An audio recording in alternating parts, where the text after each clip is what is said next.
এটি পৃথিবীর একমাত্র দেশ যার নেতার বাহিনী তলোয়ার বর্ষা চালাতে পারে। যে দেশের পাসপোর্টধারী মাত্র 800 জন, কিন্তু যার কূটনৈতিক প্রভাব পৌঁছেছে বিশ্বের 180টি দেশে। যে দেশটি একটি শহরের ভিতরে, আবার যার সীমানা একটি প্রাচীরের গাঁথুনি। এটি স্বাধীন রাষ্ট্র, পবিত্র নগরী এবং বিশ্বের 1.3 বিলিয়ন মানুষের আধ্যাত্মিক কেন্দ্র একই সাথে। স্বাগতম ভ্যাটিকান সিটিতে।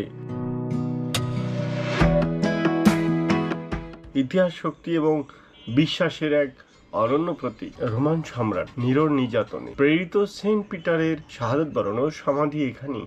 কনস্ট্যান্টাইনের গির্জা থেকে শুরু করে শতাব্দী জুড়ে পোপদের ক্ষমতা বৃদ্ধি পায়। পেপাল স্টেটস নামে ইতালির এক বড় অংশ শাসন করেছে তারা শত শত বছর ধরে। 1870 সালে ইতালি একত্রিত হলে পোপ তার পৃথিবী জুড়ে রাজ্য হারান। পোপকে বন্দী হিসাবে ঘোষণা দেন। প্রায় 60 বছর পর 1929 সালে বেনিটো মুসোলিনির সাথে ল্যাটেরান চুক্তির মাধ্যমে জন্ম নেয় পৃথিবীর ক্ষুদ্রতম সার্বভৌমত্ব রাষ্ট্র ভ্যাটিকান সিটি। 0.49 বর্গ কিলোমিটার এই দেশটির নিজস্ব পতাকা, কূটনৈতিক, ডাকটিকিট, ব্যাংক, আইওআর এবং আইন নিরাপত্তা দেয় ঐতিহাসিক সুইস গার্ড, যার সদস্যপদ শুধু সুইজারল্যান্ডের ক্যাথলিক পুরুষরাই পায়।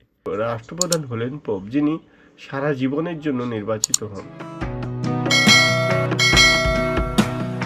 পোপের মৃত্যু বা পদত্যাগের পর বিশ্বের কার্নিভালরা সিস্টিন চ্যাপেলের তালাবদ্ধ হন। এখানেই হয় কনক্লেভ। ভোটের ফলাফল সাদা ধোঁয়া দিয়ে জানানো হয়। নতুন পোপ যখন বারান্দায় আসেন, তখন গোটা বিশ্বের ক্যাথলিকদের জন্য তা এক অপূর্ব মুহূর্ত। বিশ্বব্যাপী প্রভাব ও দৈনন্দিন জীবন। তার আঁকা ছোট হলেও ভ্যাটিকানের কণ্ঠস্বর বিশাল। শান্তি, মানবাধিকার, পরিবেশ নিয়ে পোপের বক্তব্য বিশ্ব নেতাদেরকেও প্রভাবিত করে। অন্যদিকে প্রায় 3000 মানুষ দিনে এখানে কাজ করতে আসে, যাদের অধিকাংশই ইতালীয় নাগরিক। ভ্যাটিকান সিটি এক বিরোধপূর্ণ বৈপরীত্যের মিলনস্থল। এটি অতীত ও বর্তমানের আধ্যাত্মিক ও রাজনৈতিক ক্ষমতার ক্ষুদ্রতা ও বিশাল প্রভাবের এক জীবন্ত প্রতীক। এটি শুধু ক্যাথলিকদের জন্য নয়, মানব ইতিহাসের শিল্প সংস্কৃতি এক অনন্য অধ্যায় হিসাবে সকলের জন্য এক বিস্ময়। শেষ করা যাক পোপ ফ্রান্সিসের একটি উদ্ধৃতি দিয়ে, সত্যিকারের ক্ষমতা হলো সেবা করা।